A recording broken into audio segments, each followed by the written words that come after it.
All right, guys. I've been working really hard, and I have. I think this is going to be the one. This is going to be the one. Okay. So we're gonna go. CARCARS cars KICKICKS cars and kicks. It's kind of like a cheer, but almost a chant at the same time. Like It's I'm a combining chant. cheer. It's a chant. Trant. Trant. It's a tramp. A tramp. It's a tramp. Trant. Yeah, I got that Okay. one. Yeah, Yeah. I, felt the I energy. I can see the whole audience just out there in the streets doing that Yes, along Yeah, with us. yes. Thank Yeah. you. yeah, Thank you. I'm glad right. you see it. I'm glad They're you on the see it. treadmill at the gym this morning. They're, Yeah. Yeah, you C know, along with us. Sidestepping. Yeah, C A yeah. R S cars Yo. KICKS cars Look, and he's kicks. already choreographed something too. For Yes. those y'all that are just listening, Jacques has a full blown choreographed routine Yes. to go along with this I'm intro. giving the people what they need. What they need. Obviously, audience, if you're listening, let us know which intro do you like the best. I think that's number 35 or something like that. Just like my musical geniuses. It's unlimited. Welcome to the Cars and Kicks podcast. I am Jacques Slade. Today we got a really great episode for you today. Talking about some stuff that's kind of it's hot in both worlds right now, which is Yeah. not. I won't say it doesn't happen often, but there's a synergy going on that's happening. I should probably introduce the people on the podcast because they're the most important. I'm Jacques Slade. Again, the fun-loving idiot here on the show. But I also have Eric and Nick here who really hold this show together. They are the glue. I mean, if this was a building, they are the foundation, guys. Really, I'm a Wow. window. I'm the window that you look out when you want to see everything else. They're the guys that keep this thing going. I don't know how much better I can explain that. Eric and Nick, I'll let you guys. Man, take it from I there. appreciate that. The foundation of Yes. that's Yeah. big. That's a lot of responsibility, but yeah, I'll do my best, man. Yeah, I'm Eric Valdez. I am the I guess resident car guru on the Cars and Kicks podcast here.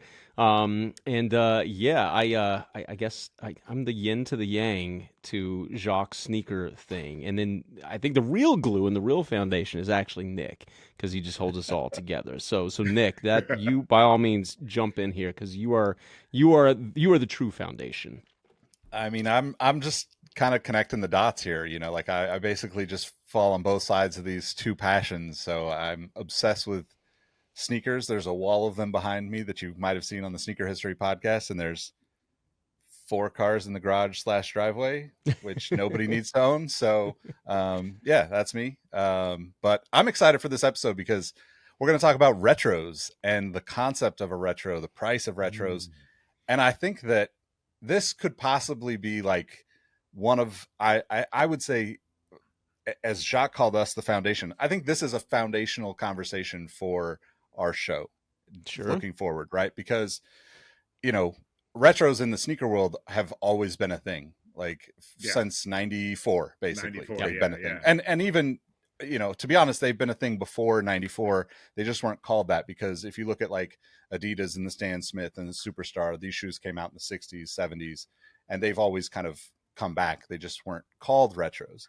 Now we're getting to the point where I just want to know, like, can cars be retroed? Can I get my 92 Integra GSR straight from Acura? Like, where are we at with that? I mean, that's a very good question. There have been attempts to do modern versions of retros, and some of them have been successful. I think the new Bronco nailed it with the design and kind of bringing back some of that nostalgia. There's the aftermarket, not aftermarket, but the third-party companies. Some of them we've talked about.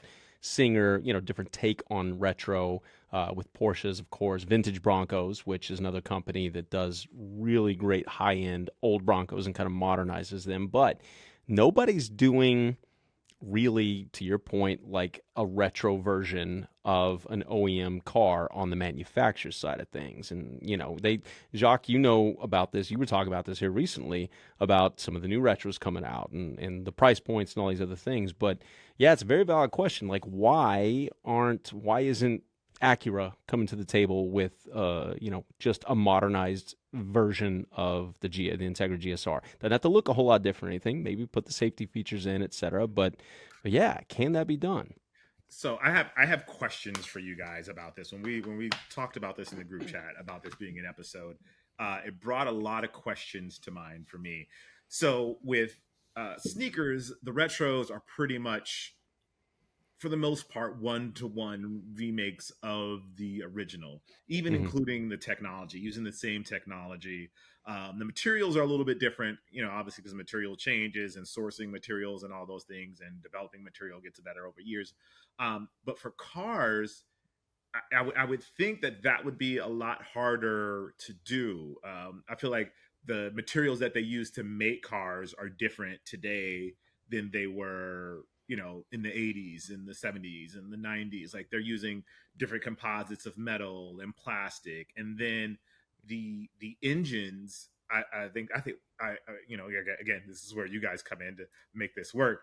I feel like the engines would be hard to do from back then as well, because like, especially here in California, because the standards have changed for like Emissions and everything. smog Yep. and emissions and things like that. And like the technology has gotten better to make the car more efficient. And then the final question in that for you guys is, would would would someone want the original as it is, or would they want sort of like a protro, like a Kobe, where they bring it on the outside looking the same, but the inside, like I guess like the engine and the electrical system and all of that portion has been updated to today's standards? I know that's a lot probably to unpack, but like that's where my mind went when we started talking about this, Yeah. because I was like, wow, how do you do a retro car when the science of cars has changed so Hmm. much? I mean, that's a very valid question. Nick, you jump in on this because I know you're raring to go here. I think that there's probably a lot of demand for the nostalgia of cars from your, early teens, Yeah. early 20s. That era seems to be like like you're growing up, you're kind of escaping home for a lot of people, for better or worse. And like that is kind of the timeline that everybody kind of goes back to in some way, shape, or form. So for me, yeah, like I 100% would be interested in a modernized version of an older car that looks like an older car. But I'll be the first to admit I don't really like the way modern cars look for the most part. There are very few that I look at and think, "Wow, that's amazing." Outside of, sports cars or whatever high-end vehicles, that's a little bit different, like you can't be unbiased in saying like, "Well, I don't like this $20,000 Toyota, whatever, but that $300,000 911 GT3, of course, I like the new version of that, Yeah. So I think that there is a market for it. I think that you bring up a really interesting point about like what you would expect. So I'll throw this to Eric, but I'll kind of like lead into it with a lot of customizers in the car world, myself included, modernize everything, Hmm. right? Like Mm. I love the Honda Element. It's just a perfect little getaway camp vehicle, all that stuff. I have so many little things in there that are not factory options from 2008 when that car came out. Same thing with my, Integra from '92. Now I have one of my Integras is very much like as close to stock or say period correct as possible, where like even the stereo system in it is from back then. But I also like want to have navigation in the car. I want to have like a touch screen. I want to be able to play, CarPlay or whatever. So like inherently, like the customization is modernizing a lot of that stuff, which is kind of like a complete opposite of the way a lot of customization happens in the sneaker world. But I'll toss that to you, Eric. I mean, do you think that is par for the course when it comes to car customization and modernization? Yeah, I mean, I don't think I don't think it's so much of a lack of demand. Obviously, it's going to be a very niche thing. Car manufacturers are in the business for the most part to mass produce vehicles to maximize profits. We get that.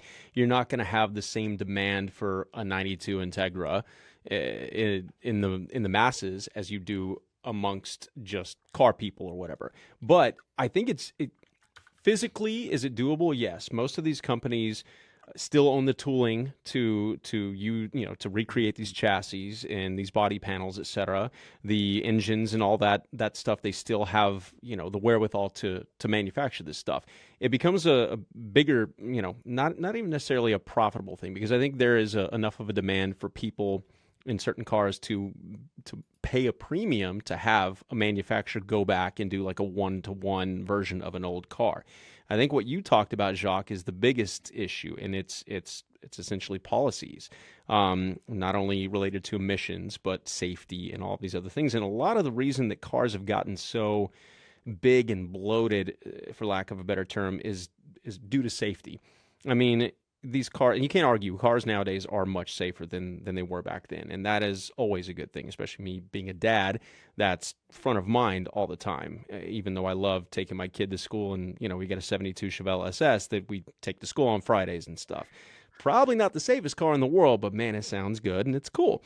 Would I drive that every single day with him in it? No. And so there's those elements that get factored into it as we all evolve and grow and everything.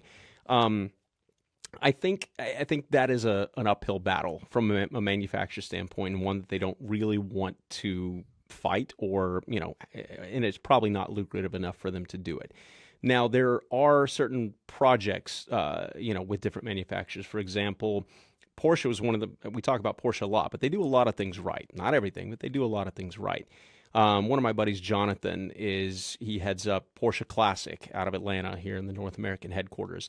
And basically, they don't manufacture a car from square one, but if you have a donor car, say you've got a 993 C4S that you want to have restored nut and bolt as was created by Porsche back in the day, they will do that for you. It is not cheap, and there is a long list of people wanting to do that, so the wait time is substantial, but it is possible. So there are at least those types of programs that exist there. I feel like Toyota has thrown around the idea of doing this as well, but it really is it's kind of like, I guess if you get enough money and you throw the idea to manufacture, maybe they'll do it for you. I just don't see it becoming like a massive thing just yet, which is kind of sad, because it would be nice to be able to do that, That's an interesting way to look at in the sneaker world. Like, if you have a pair of Air Force Ones from whatever, 84, and they're falling apart, to be able to send them back to Nike and have Nike basically like resole it or whatever, resole it and put them back together. Like, that's a very interesting like perspective on the sneaker world, because you can't do that.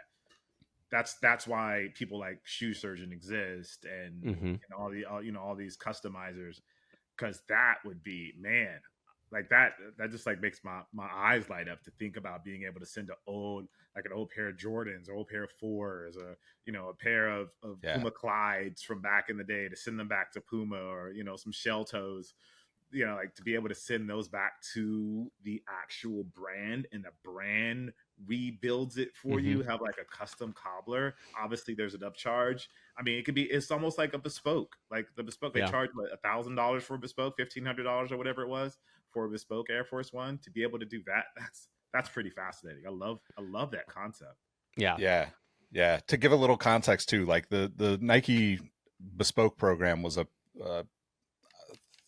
thing at 21 Mercer in New York, where essentially you could go in and you could pick the materials of your Air Force One. You could customize everything and kind of walk away with this like absolutely incredibly, high end Air Force One. And I can't remember. I think it was like somewhere around 1,000, 1,500, something like that. I think that it's interesting. The thought of doing that in sneakers is really interesting. It does happen a lot, right? Like, there's plenty of customizers out there, like, my friend Mario does, restorations for people, and will order from a third party, but order the back tabs that crack on the Jordans, will order, new wings for your Jordan 4s if they happen to crack or something like that, and kind of like replace all of those things.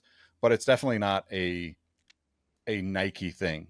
And I think that the reason why we don't see that in footwear is because footwear, even though retro drives so much of what it is, footwear, they want you to really use your shoes and buy new pairs, right? Like, Yeah. we kind of learned that like plain as day with the Nike Hyperdunk in 2008 or whatever that was when it came out, where the shoes are incredible. They're super light, but the materials are kind of designed to degrade quickly. Yeah. But give you the most performance over that short, sweet amount of time that you're going to play in it, right? Yeah. And like that's way different than like a Puma suede or a Superstar, where it's essentially just like very hard rubber, leather, these kind of materials.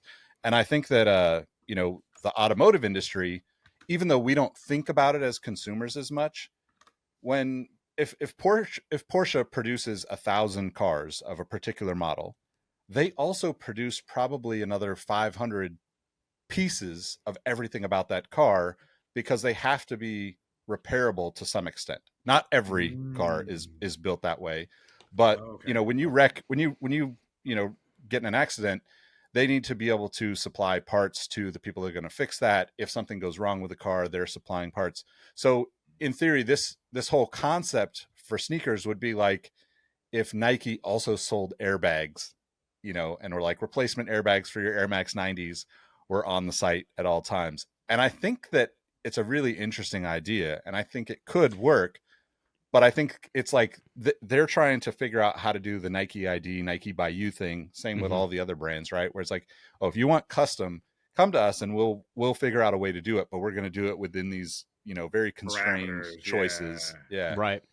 I like what Jacques said, though, like to kind of take a play out of Porsche's book with their classic program and be able to send it in. Not only if let's say you want a 1-to-1 version of a legit, retro pair, not a re-released retro pair. And let's say you wanted to take it a step further and, in your Air Max 90s, you want, whatever highlighter yellow, I forget what color it is, but highlighter yellow air bubble versus the clear that it came with or something, and have the ability to kind of customize a real retro in that way. I don't know. I think there'd be a demand for it for sure. But I think kind of one of the things that popped into my head with the car thing and the sneaker thing is you got to have people at the top that get it, right? So like when I think of automotive companies, people like Jim Farley, who's CEO of Ford, he's a car guy, right? Like, so he gets it and he understands, the real the consumer side of things, because they got to be a profitable company, but he understands what car people want. Ralph Gilles, who used to be, I think his title now, he's like head designer, chief, creative designer of Stellantis Group. He used to be CEO of Chrysler's SRT Group, etc. Another big car guy. And if you have people like that at the top, they may be more open to doing things like this. But if the CEO of a company came from some other company or, outside of the sneaker world or outside of the automotive world, and their goal is to maximize profits, you might not see these kind of niche programs. And I think maybe that's the bigger thing, is that why we don't see more of that.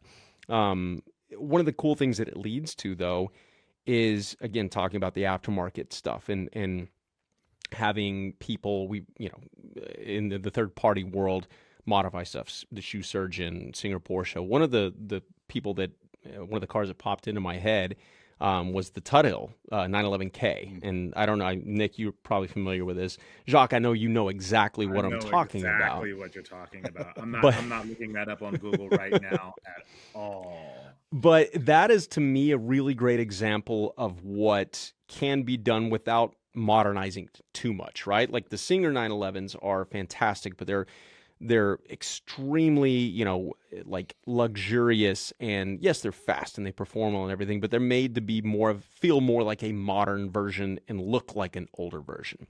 The Tuthill 911 took a different approach. It looks, to the naked eye and your average person, it looks like an old 911. It doesn't have, crazy like 18-inch wheels. It has 15-inch, wheels that like the older ones came with and stuff. Most of the lines on the car look very similar to how it looked back in the day.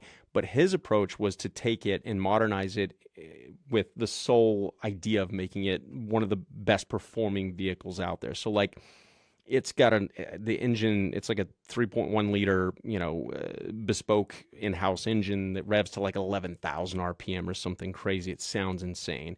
There's titanium and magnesium and carbon fiber everywhere that reduces the weight to this car. It's something like, I don't want to misquote it, I don't have it pulled up, but it's somewhere around like, I don't know, 800 or 900 kilograms. So it's under 2,000 pounds for those of us living in America that don't know nothing about that metric system. No. But my point with that is one of those kind of, if you look at it visually, it does everything that someone who wants one-for-one retro to do in terms of the aesthetics. But it has a ton of modern elements to it. Because let's be real, technology has made things better in a lot of ways from a performance standpoint. In sneakers, the integration of composite material, carbon fiber, things like that, lightweight Flyknit, and all this stuff is made not only for a unique looking shoe, but it's made runners faster. It's made ball players jump higher. It's made all of those things better. So there's no denying that our advancements in technology have made things better. But I think the older we get, there's that bit of nostalgia that we just don't want to let go of. And so the Tuttle 911K is, to me, one of the perfect mergers of those two things. And I don't think Porsche would ever have the ability to do what he's done. So I think there's a space for both manufacturer and third party to exist in this world for sure. I definitely agree. And for context too, like an 11,000 RPM engine in a Porsche is absolutely insane, right? Like you're probably tapping out at like 8,500, like a maybe a tiny 4-cylinder like import might hit 10,000 back in the day, like that was a big deal. My S2000 was one of the first, red line at $9,000, and I know that because my license plate said $9,000 on it, because it was just one of the first production vehicles to red line at 9,000 RPM, and that was a big deal. But yeah, sorry, 11,000 RPMs is more like a tiny little motorcycle engine. Like this is like I think the Yamahas at one point were revving up to like 16 or 18K, and they were like well beyond every other sport bike on the market at that time. So like it's an insane idea, and I agree. Like I think that's like the perfect example of like, I want it to look as quote unquote normal as a 73 Porsche is supposed to look, but have everything about what technology can do. I think that's kind of, it's happening in the like Japanese car world too right now, where there's a company, I think it's called Legends or Built by Legends or something like that. And they've basically been doing the same thing with, Nissan Skylines. They've done a couple of Honda Civics, I think, basically recreating these like kind of iconic Japanese cars from the 90s, but in like completely modern, full carbon fiber doors and fenders and all the works. I think that like kind of proves that there's a market for the manufacturers to pay attention to this stuff at this point, right? Because, the people that grew up looking at all these cars always are going to look back to that time fondly, whether they had the car or not. And I think we saw that, the first time I can really look back and say they tried to do it as close as possible was probably when did the Dodge Challenger come out? Like the retro, the new version, I believe. Yeah. 08. And that was a car that like had no business being really made in like a logical sense, because, like it's not efficient. It's, it's not going to like live within the standards that we were looking at, whether it's, performance or, whether it's the emissions type stuff or just the natural growth of where we were going as a world. And right? I gotta tip my hat to, again, that was the era of Ralph Gilles when he was the head of SRT. That's why I wanted to bring it up. Yeah. That's a car guy jumping in and saying, hey, yeah, we need to think about the environment. We need to make more efficient vehicles, but also how cool would it be to make a retro-looking V8 American muscle car again? And stepped in and did that. And man, I gotta hand it to Dodge, and now Stellantis Group at Dodge, Chrysler, however you want to look at it.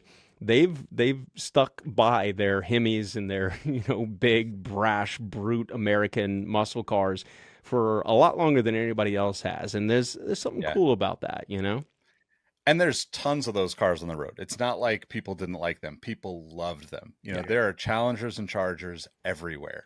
Yeah. And I think that also speaks to like how this, this applies to all generations, right? It's not just me saying, oh, take me back to the 90s, which is going to be a repeated kind of mantra here on this show, probably, when it comes to cars and sneakers, unfortunately. Yeah. But like, it just kind of proves to me that like the idea of this is there. It's just a matter of the brands figuring out how to do it right. Because I think that, yeah, like there will be this third party play at all times, right? We're seeing it with Porsche. There's now, we're coming up on Car Week, depending on when this airs. And I just saw there's a couple of new kind of similarly built Porsches that are about to be unveiled at Car Week here in Monterey. And, like these are not for everyone prices. You're talking about spending hundreds of thousands, if not millions of dollars for these cars to be built to look like they are straight off the factory with a little bit of flair in the 70s. And now people are, spending, ungodly amounts of money on these cars, but the people that are building them are probably from that era, and probably just like Tuttle, they're looking at it and saying, oh, I could do my version of this, and I could create something that like gives people the thing that I want as a consumer in this package. Kind of to your point, Eric, I think, with cars, we've seen it a lot. We've seen a lot of, passionate car enthusiasts come and go from all of these brands my entire life, and then you've seen the people that come in and I hate to say this, but come in and build a K car, and you have all these boxy square cars running around in the 80s. And like, it was clearly just a money grab for Dodge and Chrysler on that, and it probably saved the company too. Like, they survived because I'm of not it. mad at it, but like, as an enthusiast, you look at it and go, oh my God, are we really doing this? Like, that's what everybody, that's what everybody said when Porsche decided to make an SUV in the Cayenne. And, evolution has to happen. And you're either going to figure out how to make the best out of it, or you're going to just dig your heels in and not be open to it. And you touched on something really cool too, talking about the retro thing, that some manufacturers have done really well with, and others have just completely gone the wrong direction. And that is bringing back namesakes, right? Like Challenger and Charger.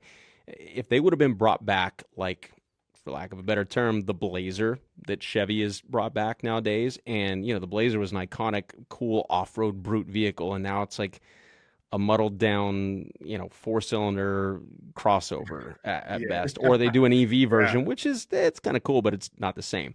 You can't take a nameplate like Challenger and Charger and then come in with like, a soft version of what those cars used to be, or you're shooting yourself in the foot.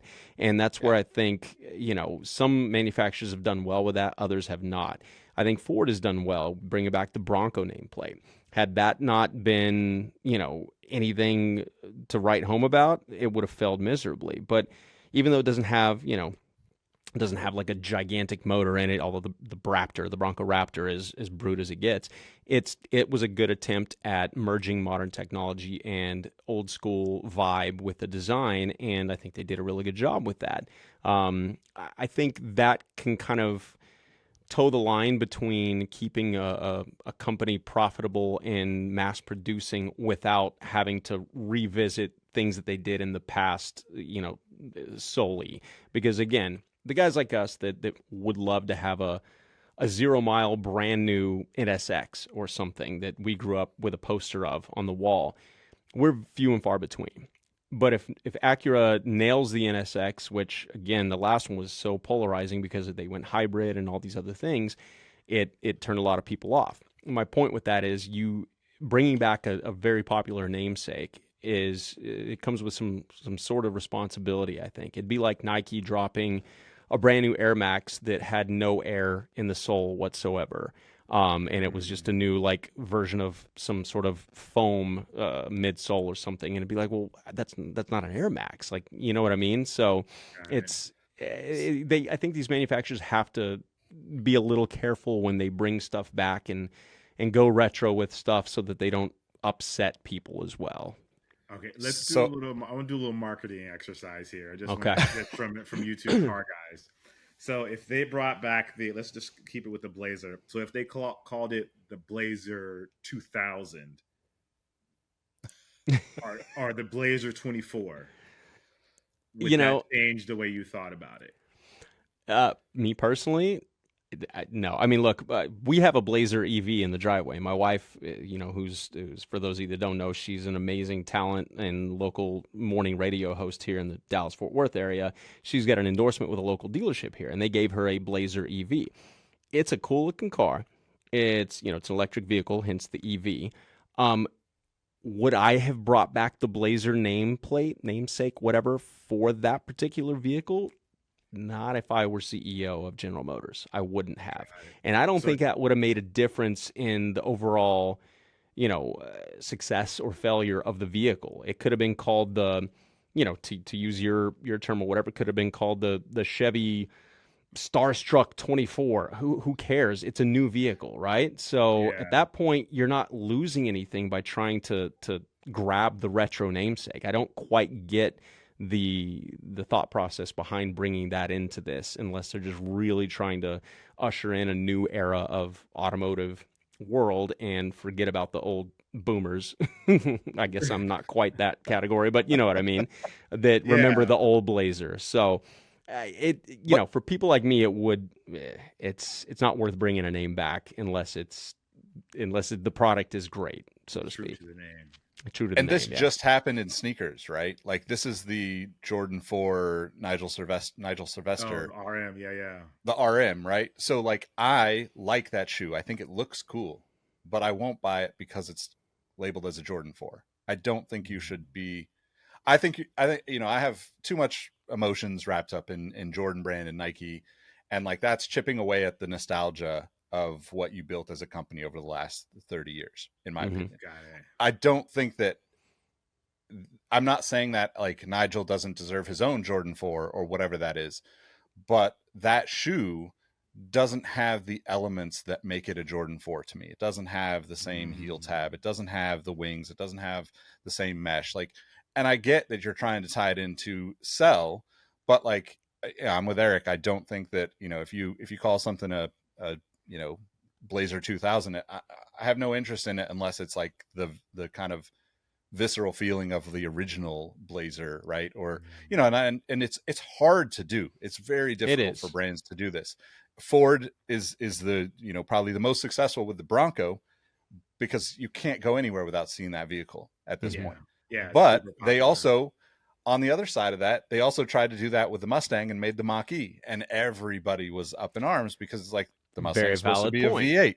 Yeah. But the Mach-E is an incredible electric vehicle, and probably, I might get roasted for this, but probably more fun to drive than a lot of those Mustangs that people want right now, And I was going to say, I think that's an example of the vehicle probably would have been more successful without the Mustang name attached to it, because it turned too many people off by trying to, again, usher in this new era of technology and everything like that. That's just my opinion, but I feel like it was such a strongly opinionated thing when that was first announced, that a lot of people that would have otherwise been like, oh yeah, I could consider that, were like, absolutely not, because it's not a real Mustang type of thing, know? See, and this is maybe just from my layman's perspective. When I saw that, I thought it in the same way that you do like the Porsche Cayenne. Like this was like, oh, the Mustang Mach-E. I looked at it in that same sort of like, they're doing Mustang family. Porsche is doing. Yeah, it's like the Mustang family. It's not like I guess because Mustang, in my mind, Mustang has a strong enough name that you don't say like the Ford Mustang, you just say Mustang. It stands alone. It stands alone. So it kind of feels it. I when I heard it, I looked at it the same way. Now I was going to bring that up because I was wondering how you guys felt about that. Could it have just been the Ford Mach-E? Would that still resonate the same way that the Mustang Mach-E resonates? I think that would have been, because the Mach nameplate, it was also kind of brought in from the Mustang. They had the Mach 1 back in the day. To go and call it the Mach-E, I don't know why, but that is a little easier to digest than calling it the Mustang Mach-E, because then the Mach part of that was secondary to Mustang, and it implied some sort of performance vehicle, right? So if you bring this in and call it the Ford whatever, and then have like the Mach E be the performance version instead of calling it the Mustang Mach E GT. Now you're bringing GT and Mustang into the mix here. Those are two, iconic things that Mustang had on their, or Ford had on their Mustang product throughout the years. They really went like triple down on that by calling it the Mustang Mach E GT. And it's like, yo, chill a little bit with all of these old school names that in my mind just they're so iconic that you're watering them down by trying to utilize them in this modern world. And again, maybe that is a little bit boomerish mentally, but I don't know, man. It's hard for me to disassociate those things. Yeah, I get that. I get that, because like when I think of Mustang, I don't think of a crossover SUV, right? Electric or not, right? Like if and when you hear people talk about it, very few people, I shouldn't say no one, very few people call it the Mustang Mach-E. They just call it the Mach-E. The Mach-E, yeah, like it's literally just the Mach-E. I think that that's what it's been shortened to, and I think Ford should take notes on that. But it does remind me of what like Nick's saying of the Air Jordan 4 RM, which is supposed to be we're assuming means resto mod. It doesn't feel like it's an Air Jordan 4. It feels like it should have been the Jordan RM or something like that. Just because it feels different. I think too, like the this is like kind of my high horse to stand on, I guess, when it comes to these kind of decisions, because the way I would distinguish between like a Mach-E or even the Nigel shoe, fast forward 5 to 10 years, I see the Jordan 4 RM on the wall at Flight Club. Do I have a sense of nostalgia with that? No, I'm not going to. Like, there's no Jordan 4 in that for me. That is nothing. That's not to say that I don't like the shoe, because I do like the shoe. And like some of the colorways are actually really good on that shoe. Yeah. But I can't connect it to my nostalgia for the Jordan 4. If you put up any Jordan 4 on the wall in a Flight Club, I'm going to be drawn to that because it's one of my favorite shoes of all time, regardless of the colorway. Like it's really like, this is it. And personal example, like there's a guy a couple blocks down the street that has like a 95 Mustang Cobra for sale right now. And I'm not a Mustang guy. I'm not like, but like I had a friend who had a 95 Cobra. It was a fun car, and it's loud as hell and it's obnoxious. And it's just a car that like, I wouldn't say that like there are too many Mustangs on my bucket list, but like a 95 Cobra or a 90, like a Fox Body 90, 91, 92 Cobra, like those are up there for me, even as somebody who is not necessarily like a super fan of the brand. And I think that's how I would also look at the Mach-E.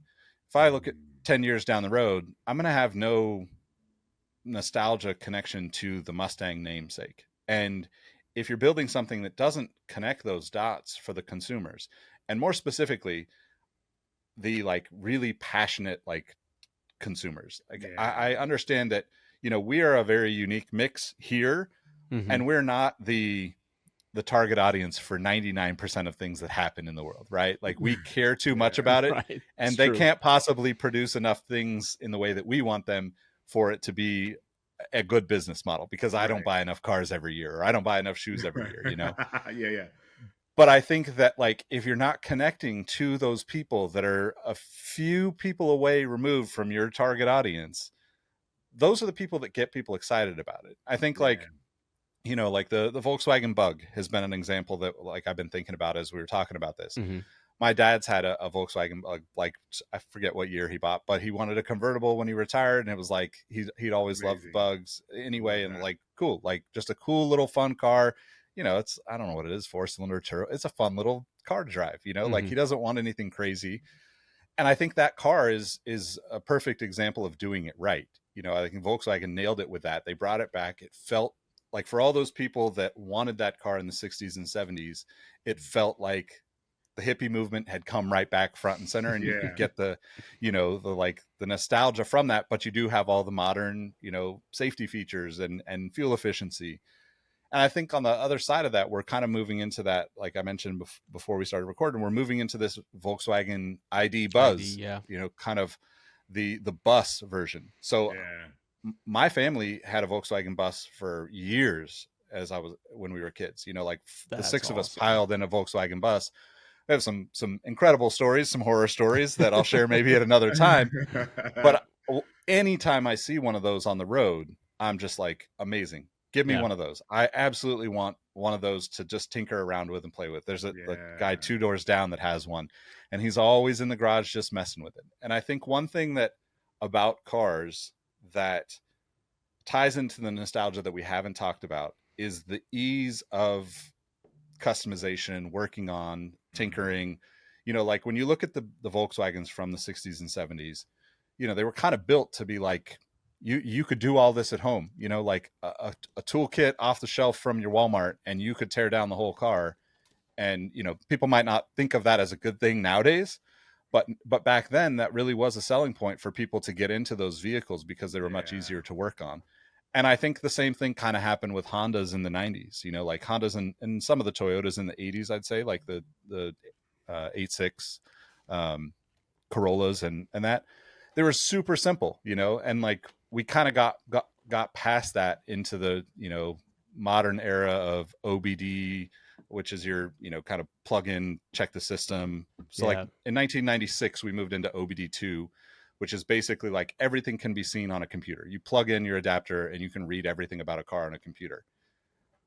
In some cases, that's amazing. If you're skilled with it, you can actually get 10 times better gas mileage or 10 times more horsepower before you blow up your car, probably. But on the flip side of that, it takes a lot of the casual fans and consumers and like kind of backyard mechanics out of the equation, because, if you give me all the modern amenities of Eric's Rivian, like I worked on electronics for a decade as a profession in cars, but those cars are going to be well beyond like most people's comfort. Shade tree mechanic. Yeah. And I think that's just an interesting kind of other piece to this conversation. If the brands are looking at bringing things back, do they do this in a way that they're taking the standard approach, where, the standard approach selling a vehicle now is like, you bought the vehicle and also we sold you 10 years worth of service for another $10,000, and everything is done at the dealership. Don't mess with anything. Don't customize it. Don't use the vehicle for the way you bought it and intended to use it. Just make sure that you bring it back here before it, somebody else messes with it. Where before, I don't think that business case had evolved to that level in the 90s and 70s and 60s, Yeah, I think that there's a couple things here. I think marketing is a powerful tool, right? And if you want to appeal to a broader audience than just the niche gearhead group, so to speak, maybe you position it as some form of upcycling, right? You've had this car for 15 years. It's, why don't you bring it back to us? We'll restore it to, original. And not only are you not, it's not, you're preventing something from ending up in a junkyard with more, metal and tires and all this stuff polluting the earth. We're just recycling or upcycling your same vehicle. And so you position it as a thing that's good for the environment, which honestly it kind of is, because you're not adding something to the world that's just going in a landfill or buried underground or something like that. And, I think there's demand for stuff like that from the passion side of things, if you're a gearhead, and also from the practical side of things. Like if somebody's had a car and it's been paid off for years, and their alternative is to keep pumping, $2-3 grand into it every year to keep it running, but it just looks beat up and everything like that, or go spend 40 or 50 grand on something, because that's cheap for a car nowadays. That if you offer a restoration service and say, take your 15-year-old Acura or Toyota or whatever, and for 15 or 20 grand, they'll restore it, they being Toyota, and add a little warranty for you. And mind you, I'm throwing these numbers out there. I have no idea what it would need to be from a corporate standpoint. But if there's a world where you can make that make sense for the consumer, where they're not having to fork over 40, 50,000, it's a fraction of that, and they continue to keep a vehicle on the road that has been on the road instead of putting it in a landfill somewhere, I mean, the case can be made that it's a win-win in that regard, I like that. I love that idea. Like a real resto mod for the average person. Yeah. A resto mod for the average consumer. Like everyone else is going to, restore theirs and upgrade. There's so much to this conversation. I know, but I know we're getting short on time. But before we go, I want to share one thing that I saw that I was really that I was excited about. Mm-hmm.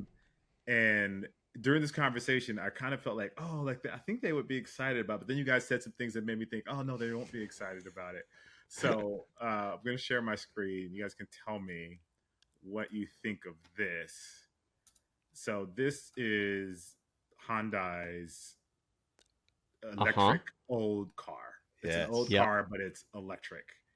So I saw this and I was like, that is awesome. Like 100% got me super excited when I saw that. But I would love to know, like, what do you guys think? How does this resonate with you guys? Is it interesting to you at all? I would just, what do you guys think of this? Because for me, I'm like, this is a win. I want this.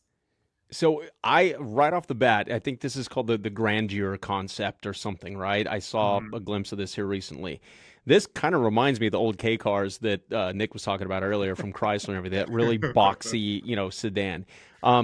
First glance, I'm kind of with you, Jacques. Like, there's something about that, the nostalgia. Even though I didn't, I was probably 6, 7, 8 years old when these like boxy sedans were a thing, but I grew up loving cars. So to me, it just, I would see something that would catch my eye and I'd love it for what it was. And looking back now, I see this and no cars look like that nowadays. There is a sense of like nostalgia that draws me in. And I personally, first of all, Hyundai has been one that to me has kind of nailed their whole glow up, so to speak. Like over the last decade, they've made a really stellar product quality wise, Hyundai Kia, because it's the same family. But their designs are really cool, and they're not trying to be super retro, but they're not trying to be overly modern. They're kind of blending these two worlds, and personally, I think they've done a really good job of that. So to see this, to answer your question, I think it's kind of dope, personally. Like I like that. And here, going back to what I was saying, like I can't think of an iconic, namesake from Hyundai because it's too young of a company, so to speak. But let's say this was, the Sonata was a name that they used years and years ago. Doesn't have the same kind of cachet as Mustang does.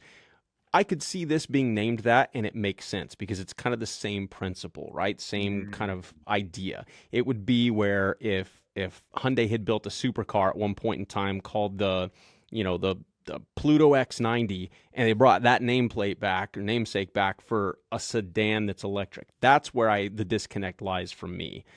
So it's not just about the design element of it. It's more about what the design and what the name kind of conjure up into my head and how I associate the two. Gotcha. So I think this is absolutely badass. I think that every car company should do things like this. This is so outside of the box.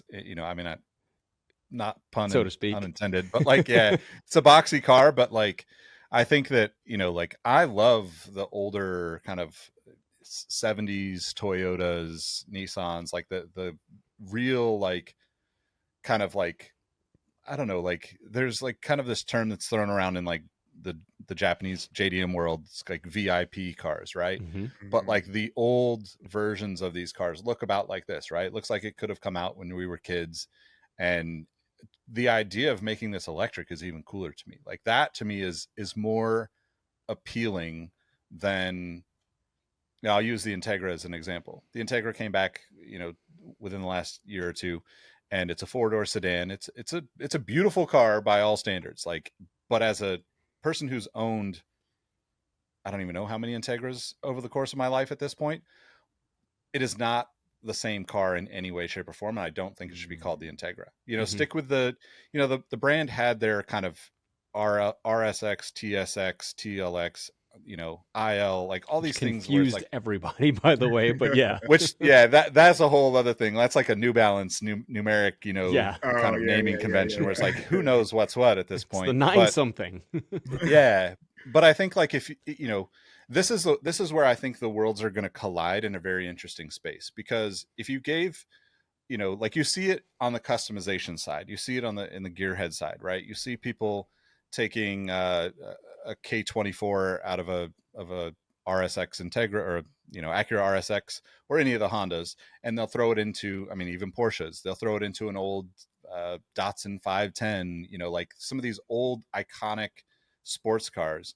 But because that engine is so readily available and it can put out so much more power than the factory puts into it, it's an incredible way to start customizing a car. You could spend very little in terms of like what Eric was talking about. Like, you buy a new car and it's 40, 50, $60,000 minimum at this point. You could buy an old, few $1,000s here, $4,000 or $5,000 there, and $15,000 into a project, you've got a really incredibly fun, sporty car.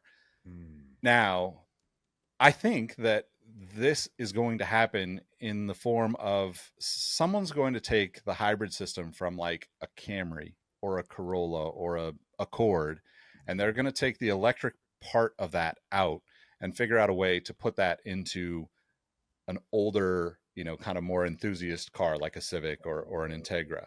And that will essentially be the reason for Hyundai. Hyundai is already doing this, right? Like that's exactly what this is. They built an old car to like it's not an old car per se, but like the style is very much vintage, where like the technology that's driving it is like modern, and it would be fun to have for most people. And I think that's where those two worlds are going to come together, because ultimately we're going to have a ton of these hybrid vehicles on the road we already have tons of them, but like think of how many Priuses have been driven and then now are landing landfills or recycling yards or whatever. So we've seen it here and there with like the Tesla motors that are being put into some of these like crazy customs. And I'm sure that people will start building kits where you can, if they probably already have them, I'm just not aware of them, but you can probably imagine that you could take the electrical system out of a Prius, and you only need for a car that was built in the 80s or the 90s, you only need 200 or 300 horsepower for it to be really fun to drive. Not even that. You can have a car with 150 horsepower and you'd probably be having a blast driving through the canyons. But if you could take that from a Prius that's sitting at the wrecker and has its whole electrical system there and somehow turn that into a lighter weight version that doesn't cost you gas. I'm taking away the things that I love about cars, the sound, the feel, all that. But like the concept here that I'm kind of putting together in my head as we speak is very tangible to me. Like, and this is like something that gets me really excited about that, because somebody at the brand saw that and somebody said, let's do it. We'll put it together. We'll make it happen and see what happens. And like I think more brands need to do that kind of stuff. That's the stuff that gets people really excited about like cars. And I think we've talked about in previous episodes, like part of the challenge right now for a lot of the manufacturers is like people aren't excited about cars. There's very few cars that people are excited about that aren't the people that are already excited about. Like Eric and I default are excited about cars. So like no matter what it is, we're going to be excited about it. It's kind of you and I on the sneaker side, Jacques. Like we're going to be interested in everything that comes out. But like remove ourselves from that. It's like, who are the people that take this now and turn it into something 10 or 15 years from now? And there's not a lot of people that are like that. Like we're kind of like all the brands have moved more into the mass production corporate side of things, and the enthusiast cars are few and far between. And I think that is the ultimate reason why I don't like the naming convention, as we've talked about in this episode. Don't take a name that somebody has passion for and put it on something that makes them feel disconnected from your brand. That's the ultimate takeaway for me in this whole conversation. Yeah, I think we'll have to have my buddy Peter has been bugging me to come on the podcast, and he works for the marketing agency behind Hyundai. He's a big car guy, big sneaker guy. So Peter, if you're listening, we're gonna work that out at some point. But he'd be a good guy to talk to about all this. I love that. Yeah. I love that. Oh my God, there's so much in this episode, and there's so many more questions we could go, but we have to go. We got to get out of here. We can't keep you guys this long. We're already over time. This was if you guys have some thoughts on retro cars, resto mods, updated retro cars, old school retro cars, updated sneakers, resto mod sneakers, all of those things, let us know. We appreciate you guys listening. I'm Jock Slade. You can find me all over the internet at Cousteau. I'll let Eric and Nick give you their info so you can follow them as well. Yeah, I'm Eric Valdez. It's easy to find me, just Eric Valdez on the social medias. It is ERIK, not ERIC, just FYI. ERIK, no C. You can find me at Nick Ingval on all the socials. More importantly, carsxkicks.com. That'll get you links to all the previous episodes, all of the socials, the YouTube, all of those things. carsxkicks.com. Awesome. As See always, y'all. guys, we appreciate you, and we'll see you guys soon. Peace.